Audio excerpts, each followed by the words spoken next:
programme vous est offert par Illico Cash.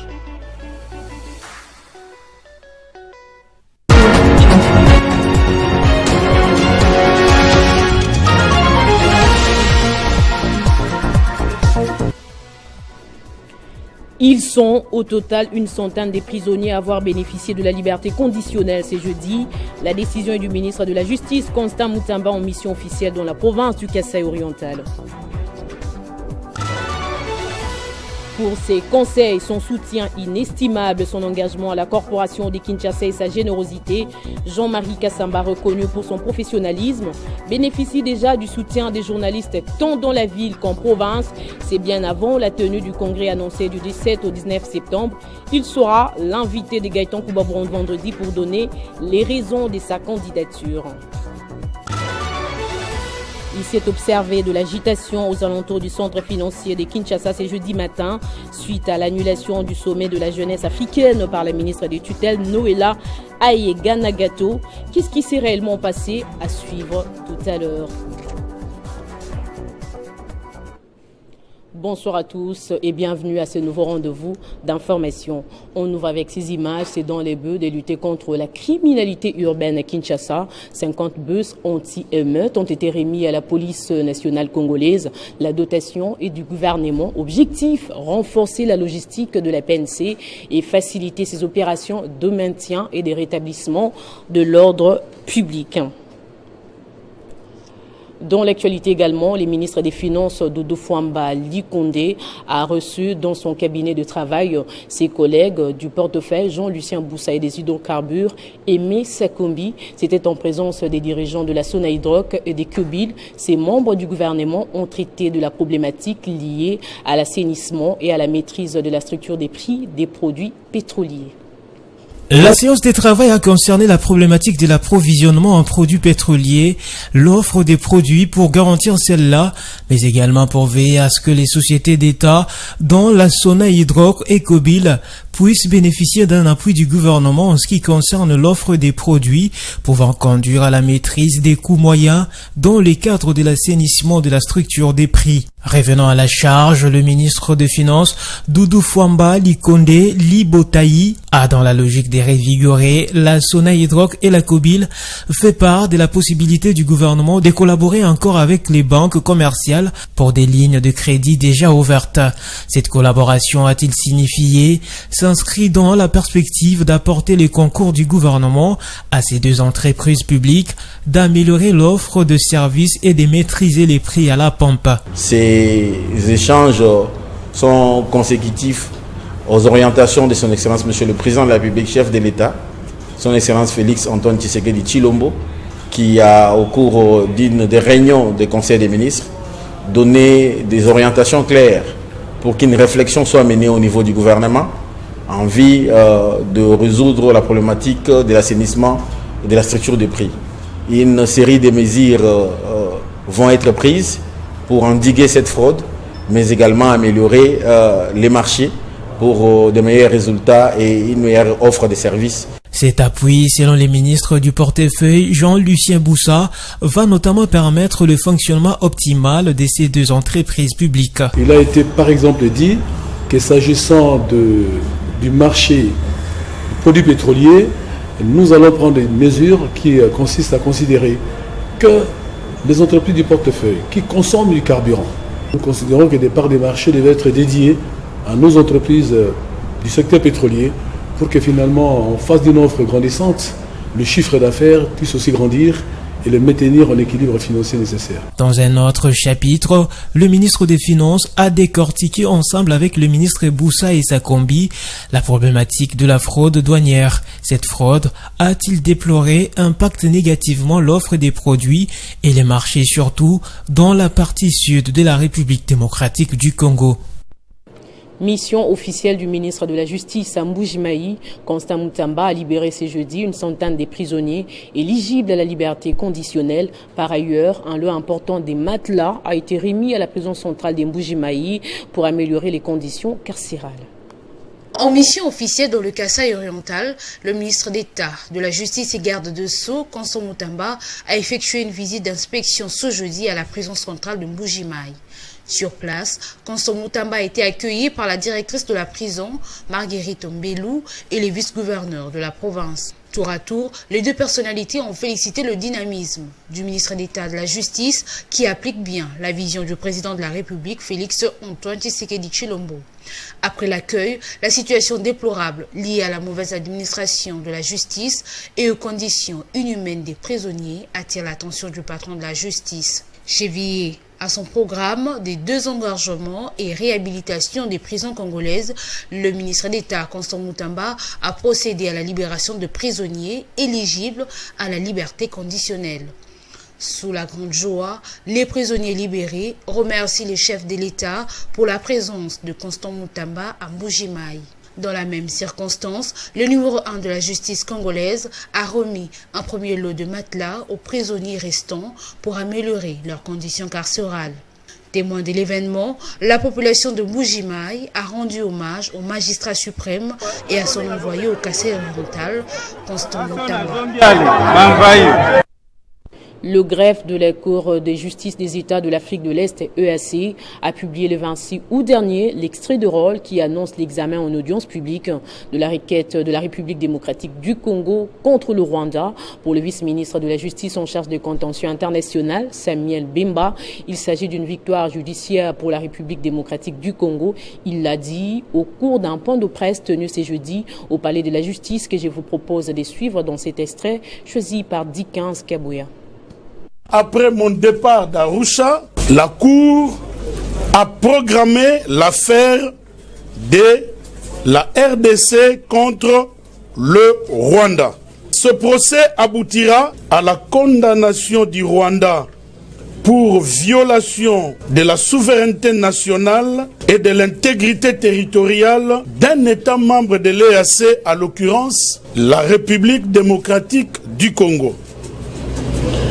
Il en est de même des conséquences qui en découlent, dont notamment les atrocités de masse contre les populations civiles ainsi que les violations graves et flagrantes du droit international humanitaire que le Rwanda devra réparer. Maintenant, nous pouvons, nous Congolais, demander à la Cour pénale internationale. Pourquoi, alors que les instances africaines commencent déjà à agir, elle qui a été saisie depuis longtemps traîne? Le peuple congolais, fort de l'ouverture d'un premier procès au niveau africain, peut maintenant demander au niveau international pourquoi la CPI tarde. La RDC a déjà déposé au bureau du procureur de la CPI 2 renvois de situations. Je le disais au sommaire, on a observé de l'agitation aux alentours du centre financier de Kinshasa ce matin. Des jeunes ont dit leur mécontentement suite à l'annulation du sommet de la jeunesse africaine par la ministre des tutelles, Noëlla Ayeganagato. D'après nos informations, un problème d'organisation est à la base de ce report. Mais qu'est-ce qui s'est réellement passé? Élément des réponses dans ces récits. Au lendemain d'une table ronde réunissant les jeunes en provenance de toutes les régions du pays et qui a abordé toutes les questions cruciales de l'heure autour de 2 thématiques à savoir la paix et le développement, un incident a, comme qui dirait, gâché la fête ce jeudi dans les premières heures de la matinée. Quelques jeunes, des dizaines, avaient déjà fait les déplacements pour le centre financier de Kinshasa où une seconde messe avait été annoncée, cette fois avec les représentants de la jeunesse du continent sous l'organisation du Conseil national de la jeunesse en présence du chef de l'État, Félix Tshisekedi. Seulement, quelques heures plus tôt, un communiqué du cabinet du ministère de la Jeunesse et Éveil patriotique annonçant que le rendez-vous était reporté à une prochaine date, selon nos sources, suite à un problème d'organisation. Le ministère de la Jeunesse et Éveil patriotique, tutelle du secteur et non organisateur principal de cet événement, n'a fait que sauver le meuble en renvoyant ce rendez-vous à plus tard parce que la raison pour laquelle les jeunes n'ont pas eu accès au centre financier est qu'elle n'a même pas été louée par William Mukambila, le président sortant du CNJ. Toujours, d'après des sources proches du ministère, il a été proposé à William Mukambila, initiateur de ce rendez-vous, de prendre une autre salle jusqu'à la dernière minute pour que l'événement puisse au moins se tenir, mais il a tenu modicus à ce que le rendez-vous se passe dans la salle du centre financier de Kinshasa. Peut-être pour des raisons de grandeur, mais sans pour autant prendre toutes les précautions nécessaires. Enfin mandat et désavoué par presque toutes les structures de jeunes, ce sommet initié par William Mukambila lui aurait apporté une seconde santé dans l'opinion, mais la mauvaise opinion qui a caractérisé sa démarche l'a plutôt enfoncée. Affiche William Abimisi au Azako ridiculiser chef de l'État, to lobby et biso bilenge lobby to kokutana awa. Et l'autre a une réunion préparatoire pour la Bisa Mokonzi Yamboka, na madame la ministre qui est contre Yango. L'activité est là pour la République, l'activité est là William T. William a déjà côté invitation, William a déjà Mbongo au nom de la République. Les reports de l'activité par le ministère de la Jeunesse n'a donc été qu'une conséquence logique de la mauvaise organisation de ce rendez-vous. Téné, le président de la République qui était annoncé à ce sommet, s'est plutôt rendu au chapiteau du peuple pour la clôture de la 2e édition du Forum Génie Scientifique Congolais. Clôturant sa mission d'itinérance dans les Hauts-Katanga et Lualaba, la ministre des Affaires sociales, Action humanitaire et solidarité nationale, Aziza Mounana, s'est rendue à Kipushi pour communier avec sa base et poser les actes sociaux en libérant tous les malades du centre de santé Betty en difficulté des paiements. Plus de détails dans cet élément. 2 mois après sa nomination au ministère des Affaires sociales, Action humanitaire et solidarité nationale, Aziza Mounana est venue dans son fief électoral. Cette fois-ci, pas en tant que député national, mais ministre national. C'est une mobilisation tous azimuts pour accueillir la délégation de la ministre composée des députés nationaux. Depuis l'entrée de la cité de Kipushi jusqu'au centre de santé Betty, ou encore la Tandé, les mamas veuves, qui appellent affectueusement Aziza Mounana maman sociale et amie des veuves.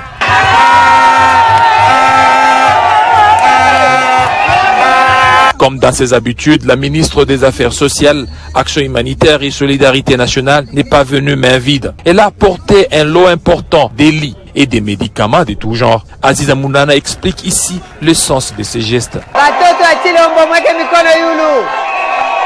Président de la République, Félix Antoine Tshisekedi Tshilombo, chef de l'État. Baba wa mapendo, un papa social. Un papa humanitaire, un papa compatissant. Baba anayua mateso ya population yake, anasema pana mukipushi, muko na neema. Kia kwanza musocial ni sante. Ukwe na afya mzuri. Njopa milisema nilete mbele vitanda vya sasa. Kila kitanda kiwa na blanketi yake. Juu kama unafika mopitalo, unekala pa kitanda kia sasa. Sina mkicho unashikako mzuri. Aina vile.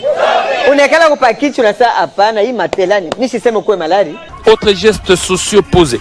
La ministre a distribué l'épargne aux femmes accoucheuses et aux malades du centre de santé. Et tous les malades bloqués pour faute de paiement ont tous été libérés par la remise d'une enveloppe consistante de la ministre au gestionnaire du centre.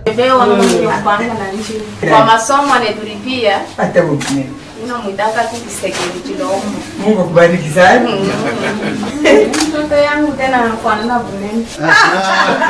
Son séjour d'itinérance à Kipushi s'est clôturé par une visite à son parti politique FIDEC où l'attendaient les femmes veuves, les militants et cadres du parti.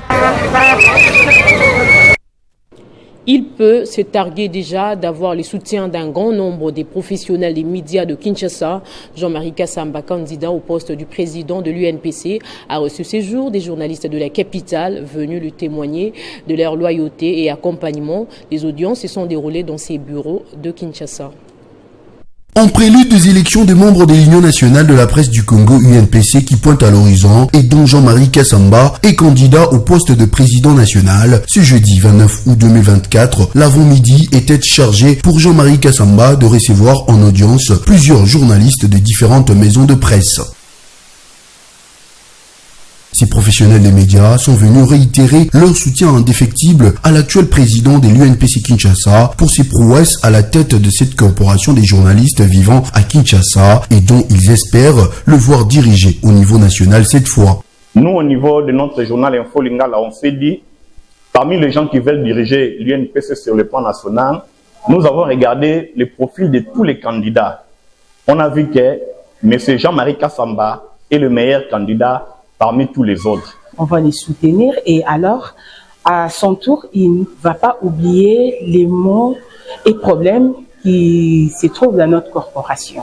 Dans son bureau, Jean-Marie Kassamba, journaliste et patron de l'Espace 50, un des médias les plus assis du pays, avec un contenu apprécié par tous, est apparu très optimiste au début des 10 premières minutes d'entretien avec ses confrères journalistes, à qui il a promis d'être toujours là à leur service. Aujourd'hui, d'aucuns ignorent la capacité intellectuelle de ces notables de Kabeyaka Mwanga, Jean-Marie Kassamba, que je cite. C'est un monsieur très bien coopératif, c'est tout l'essence élevée d'intellectualisme. Voilà pourquoi nous invitons et nous appelons à la bonne foi de tous les journalistes, je dis bien tous les journalistes, sans distinction aucune, de venir nombreux répondre à l'appel de ces congrès pour qu'enfin Jean-Marie Kassamba soit porté à la tête de cet organe des journalistes. Nous sommes venus apporter notre soutien. Nous, les journalistes et les responsables des médias en ligne, nous sommes venus apporter notre soutien à notre président Jean-Marie Kassamba, lui qui a toujours été là pour nous, nous a accompagnés, nous a soutenus. Quand bien même les autres nous rejettent. Bien que le rendez-vous ait été pris avant le jour des votes, l'appel à la conscience de tous les journalistes a été fait pour le respect et l'honneur de la presse congolaise, une presse de qualité comme Jean-Marie Kassamba le souhaite.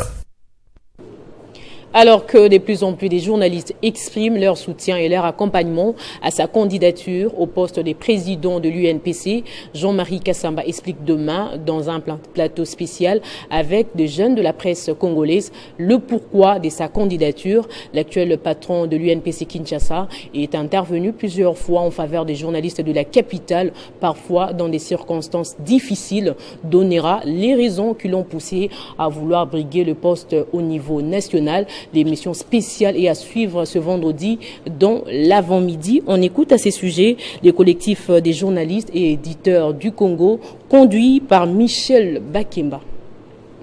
Oui, comme vous le savez, les comités directeurs du collectif des journalistes et éditeurs du Congo, COJEC en cycle, une structure qui milite pour la défense des droits et libertés des journalistes congolais, a décidé ces jours d'apporter son soutien à la candidature du JMK, Jean-Marie Kassamba, à la tête de l'Union nationale de la presse du Congo, UNPC, au niveau national.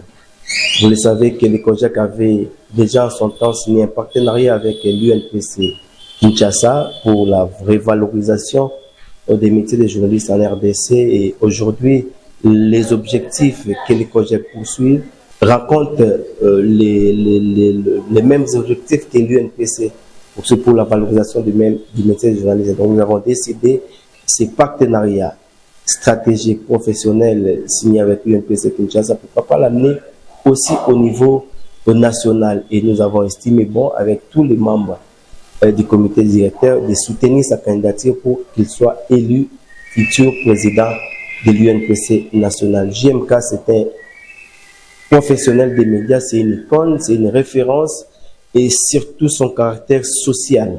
Vous pouvez être journaliste ici à Kinshasa, où que vous soyez, si vous avez un problème, JMK assiste, toujours. Donc c'est un ami de la presse, c'est quelqu'un qui maîtrise la presse de Kinshasa, pourquoi pas la presse nationale. Nous avons estimé bon de lui apporter notre soutien pour qu'il soit élu futur président de l'UNPC national.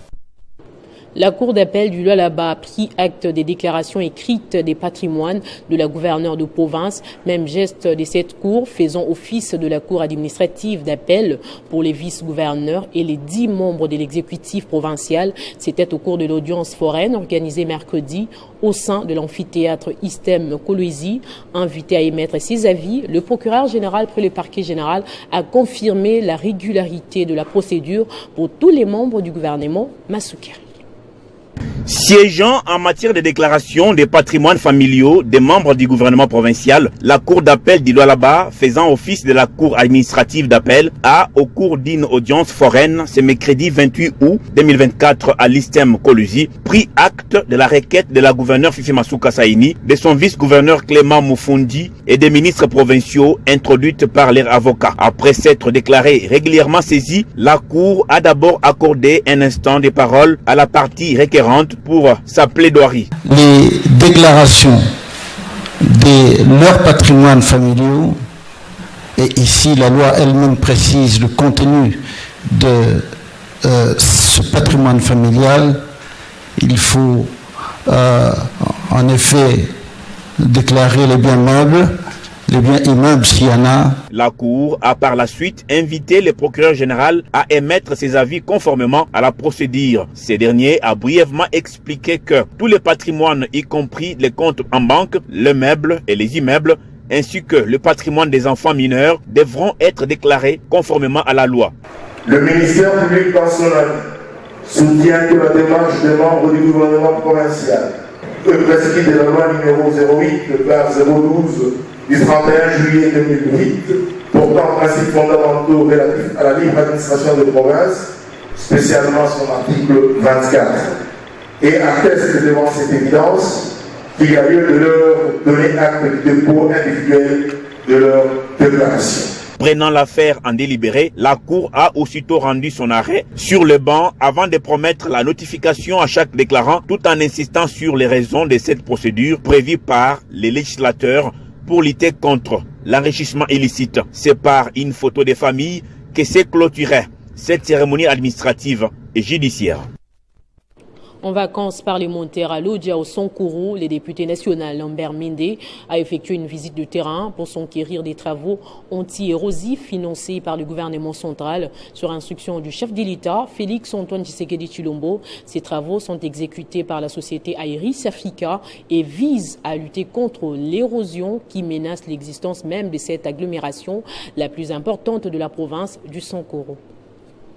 Accompagné des notables locaux, Lambert Mendio Malanga a apprécié l'évolution de l'érection du collecteur de plus de 500 mètres, travaux pour canaliser les torrents d'eau qui provoquaient des glissements de terrain mortels depuis plusieurs décennies à Lodja. Il a exprimé sa satisfaction quant à l'impact positif de ces projets sur la sécurité des personnes et des infrastructures locales, affirmant que l'intervention du président Tshisekedi et du gouvernement a été salvatrice. Je voudrais profiter de mon passage sur le chantier pour renforcer le message, l'exhortation des populations de cette circonscription qui est la nôtre, la circonscription de Lodja, en direction de son Excellence Monsieur le Président de la République, du gouvernement et particulièrement des ministères des ITPR et des Finances pour que le facteur temps soit pris en compte. Les communautés locales ont apprécié ces réalisations et appellent vivement les ministères des ITPR et des Finances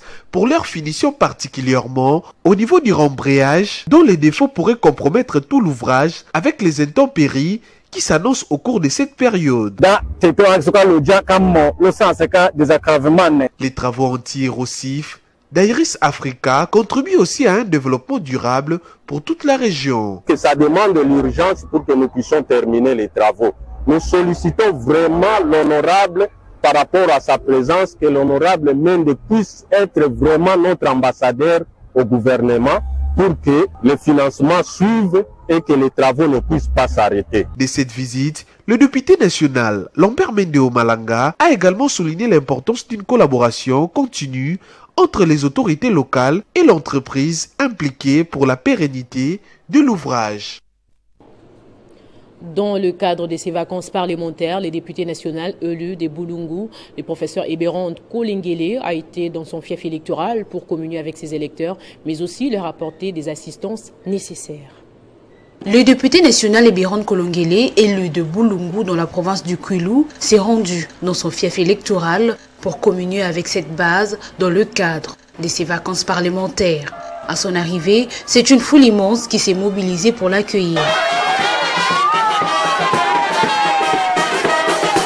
Eberon Kolongele et sa suite se sont rendus sur le lieu de l'incendie qui avait ravagé une vingtaine de maisons. Face à ce drame, ce digne fils du terroir n'est pas resté indifférent et a posé un geste de générosité. Dans cette même lancée, Eberon Kolongele a aussi remis un lot important de kits pour la réhabilitation de salles de classe endommagées. Je pose ces gestes pour la réhabilitation des tableaux murs des écoles. Je sais que les mamans ont perdu plusieurs biens lors de cet incendie. Alors ces pagnes, savants, celles que je vous remets, c'est pour vous aider. Que tout se passe dans l'ordre. Que cette enveloppe puisse vous aider à la prise en charge.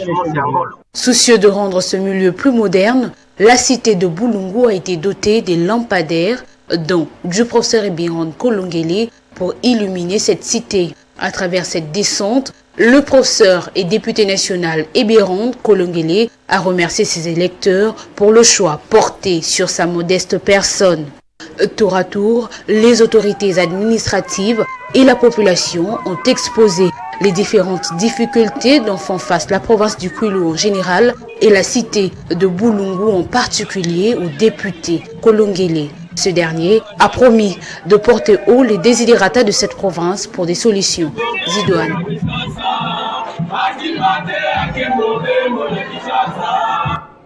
Rendons-nous dans le Olomami avant de se quitter. Les travaux de réhabilitation de la route nationale numéro 1, tronçon Kemina-Mbujimayi, avancent bien, constat fait par le numéro 1 de la province Banzamoulou-Marmont lors d'une descente sur les lieux.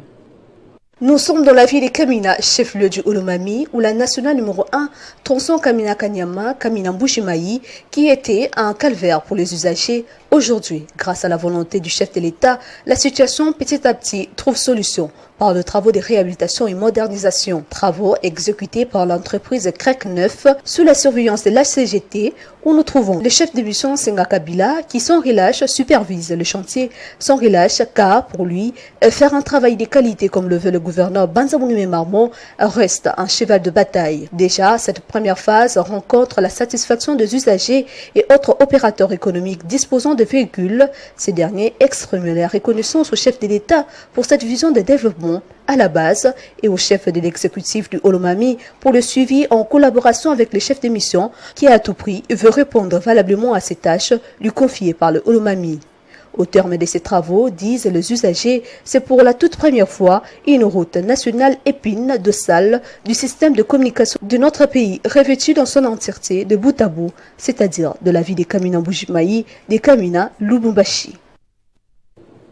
Place au rappel des titres à présent. Ils sont au total une centaine de prisonniers à avoir bénéficié de la liberté conditionnelle. C'est jeudi. La décision est du ministre de la Justice, Constant Mutamba, en mission officielle dans la province du Kasaï oriental. Pour ses conseils, son soutien inestimable, son engagement à la corporation de Kinshasa et sa générosité, Jean-Marie Kassamba, reconnu pour son professionnalisme, bénéficie déjà du soutien des journalistes tant dans la ville qu'en province. C'est là bien avant la tenue du congrès annoncé du 17 au 19 septembre. Il sera l'invité de Gaëtan Kouba Burundi vendredi pour donner les raisons de sa candidature. Il s'est observé de l'agitation aux alentours du centre financier de Kinshasa ce jeudi matin suite à l'annulation du sommet de la jeunesse africaine par la ministre des tutelles. Qu'est-ce qui s'est réellement passé? Vous avez suivi la réaction des quelques-uns dans ce journal. Ainsi s'achève complètement ce journal. Merci de rester fidèle au programme de Télé 50.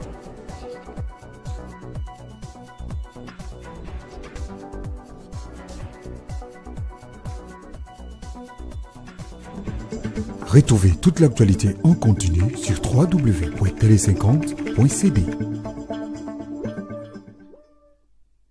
Ce programme vous a été offert par Illico Cash.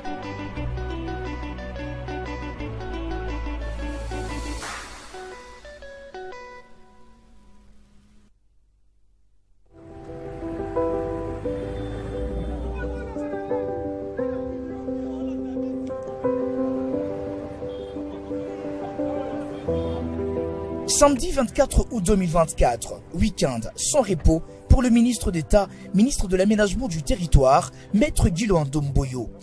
Ce dernier a effectué une ronde sans précédent dans la commune de Lemba, dans ses attributions de l'aménageur national.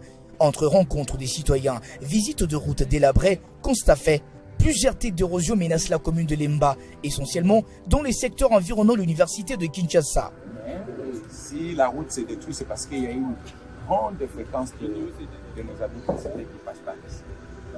Donc, à mon avis, il faut qu'on fasse des relevés topographiques de l'ensemble du site avec des données satellitaires. Le Mineta a exprimé sa volonté de faire tout ce qui est sous son pouvoir pour répondre tant soit peu à cette problématique suivant la vision du chef de l'État Félix Antoine Tshisekedi Tshilombo sous la houlette de la première ministre Judith Souminois. Le travail d'inspection est donc parti de Mbanza-Lemba, passant par le quartier Tchad pour terminer au tour complet des congélos et du plateau des professeurs. Ngala lekawa lokola ministre oyo atali makambo ya efandeli na ndenge ya malamu ya bakongolais na kati ya mboka. Efandeli wana elingi koloba ndenge nini tokoki koutilize mabele na biso. Parce que soki yo utilize mabele no mabe, ata okei na cadastre bapesi yo certificat, okei na urbanisme bapesi yo permis de construire, mais soki esika oyo baservice wana bapesi yo autorisation ya kofanda to kotonga, ezali esika esengeli na yo te kozala wana mpona kotia ndako na yo, ntango mosusu esika wana ezali nde mpona kosala bilanga, parce que mabele oyo ezali mabele oyo etindami te mpona koyamba construction. Yango kolandisama na vision tata mokonzi ya mboka Félix Antoine Tshisekedi Tshilombo toko multiplier ba descente ya ndengo oyo sur terrain. Je vais faire le suivi personnellement. Pour ça là pour que d'autres sauver ce qui a sauvé.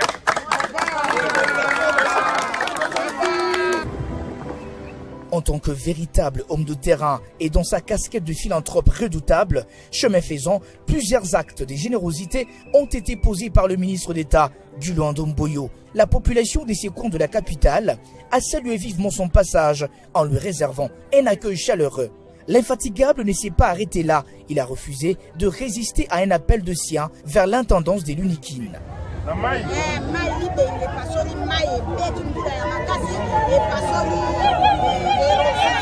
Nauti kuna kotala ba site érosif kuna na site ya campus na université de Kinshasa pe na loba ikena koma awa esilanga moko na kosomba ka ba mwamba na ngai awa bongo na yaki na cadre ya musala na ngai ya aménagement du territoire. Musala na ngai ezali kobongisa ndenge nini bato pe misala ekoki kosalema na mboka.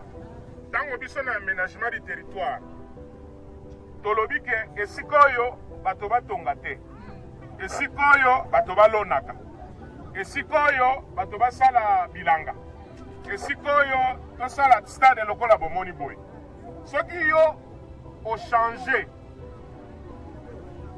affectation to mpe eloko oyo esengeli kosala na mabele wana osali nango eloko mosusu okomi oyo babengaka na français vulnérable.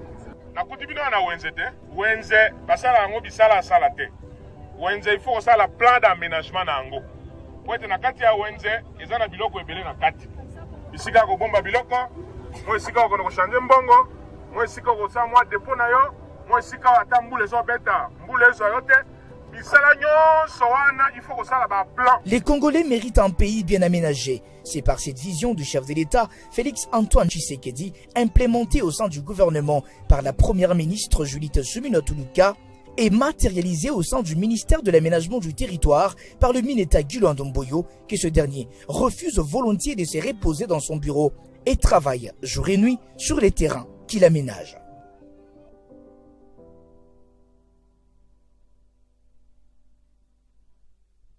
La famille Ilunga, la grande famille Kapuya, la communauté des Benakalambaye, Benakaponda ont la profonde douleur de vous annoncer le décès de leur père, frère, oncle, beau-frère, grand-père et ami, Monsieur Ilunga Kapuya, dit Jimba Joseph, affectueusement appelé Pharmacross Senior 010.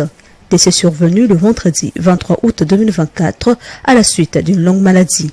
Le programme des obsèques se présente comme suit. Recueillement du 24 au 30 août 2024 au numéro 24 de l'avenue Plombo à Lupène dans la commune d'Ngaliema, culte célébré tous les jours de 20h à 21h.